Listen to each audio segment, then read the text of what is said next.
I woke up to silence. No footsteps, no laughter, no nervous chatter of parents fussing over details.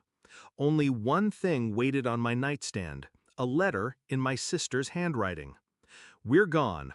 Paris was calling louder than your wedding bells. Don't embarrass yourself by expecting us back. I told Mom and Dad it wasn't worth attending a marriage doomed to mediocrity." Her cruelty wasn't sharp, it was surgical. I could almost see her smile as she wrote it. She wanted me small, abandoned, humiliated. She thought I would break. She thought wrong. I grew up in her shadow.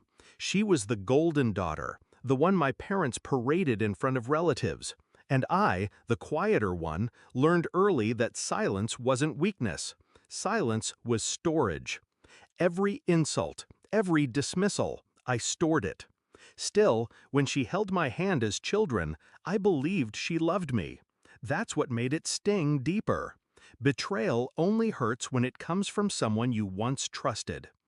But I didn't crumble when I read that letter. I folded it neatly and placed it in my purse, like evidence. Because I had something she didn't know. When I met him, my groom, he wasn't a man of wealth, or so everyone assumed. He wore plain shirts, drove his own car, lived like anyone else.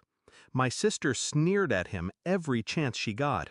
"He's average," she'd whisper to my mother. "She'll settle for less, as always." But she never looked closer. She never saw the subtle marks of upbringing, his posture, his education, the quiet confidence that doesn't come cheap. I did. And I knew the truth long before she tried to erase me with a plane ticket to Paris. His family didn't just have money. They had empires. Old wealth, the kind that doesn't scream, it whispers. The kind that could buy the city she fled to, brick by brick. She thought she left me with nothing. She actually cleared the stage for me. The ceremony began. Cameras, lights, whispers filling the air. Not just a wedding, broadcasted live. A family this powerful doesn't hide their celebrations. As I walked down the aisle, my hand steady in his, I knew somewhere in Paris my sister's arrogance was cracking. And then it came.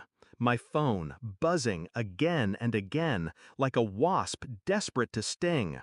Her name flashing across the screen. 10 calls, 20, 30. She was watching. She had to be. Maybe in a hotel room with our parents beside her, realizing too late what they had traded me for. I didn't answer. Silence can scream louder than words. The calls didn't stop after the ceremony. They grew frantic. Texts poured in. "Why didn't you tell me? I'm sorry. Pick up, please."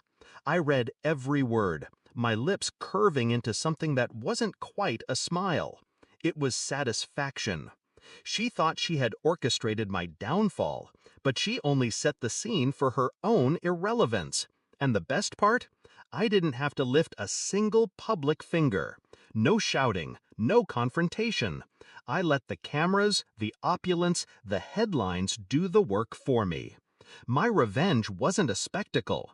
It was an absence. Her absence. The world saw her missing. The world saw me radiant. And she saw both. Weeks passed before she returned. Paris hadn't been enough to drown her shame. She walked into our parents' house with forced cheer, but I noticed the crack in her voice. She asked to see me. I let her wait. When I finally stood before her, I said nothing at first.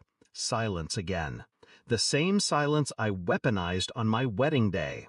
Then I took her letter from my purse, the one she thought would shatter me. I placed it on the table between us. Her face drained. "Do you remember writing this?" I asked. Calm, even, deadly. She nodded. "I kept it," I said. "Not because it hurt me, but because one day I wanted you to see the exact moment you lost your power over me." Her eyes flicked away. She mumbled excuses, apologies, reaching for fragments of dignity. I let her speak. Let her twist. Let her bleed through words. Then I leaned closer. You didn't miss my wedding. You missed your chance to stand beside me. And that seat, it's gone forever. Revenge isn't loud. It doesn't need to be cruel. It just needs to be precise. I didn't ruin her life. I didn't expose her. I didn't drag her name through dirt. I simply lived, higher, brighter, untouchable. And every time she sees a photo of that day, every time she remembers the silence of her unanswered calls, she'll know I didn't need to destroy her. I just needed to leave her behind. Because sometimes the sharpest blade isn't rage, it's silence. And mine cut deeper than anything she imagined.